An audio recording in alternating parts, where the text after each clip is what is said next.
In the immediate aftermath of the bombing in March, locals feared more than 300 people had been killed. A US military airstrike was requested after 2 ISIL snipers blocked an Iraqi army advance into Mosul. What the military didn't know is that more than 100 people were sheltering in the building's basement. The man who led the inquiry, Brigadier General Matthew ISIL, said that when a precision-guided munition was launched, it sparked a deadly reaction. The GBU-38 detonated on the second floor of the front of the structure.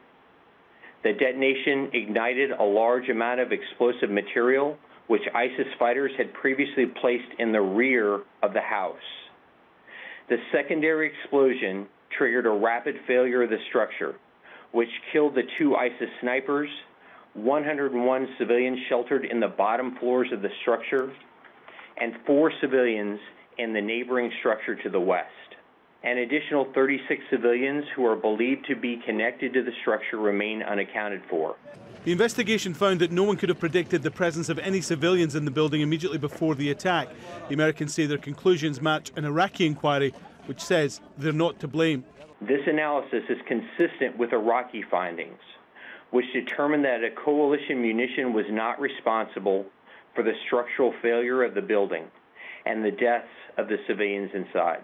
I think if we've learned anything over the past months in Mosul is that any armed actor in Mosul has to assume there's civilians nearby, because that's almost always the case. In a building, you have to assume that there's civilians inside.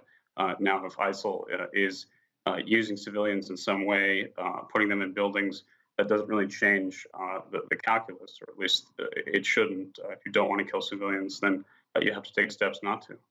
One recommendation from the report is to create a full-time civilian casualty assessment team.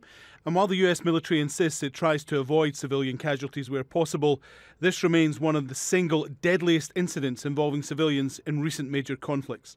Alan Fisher, Al Jazeera.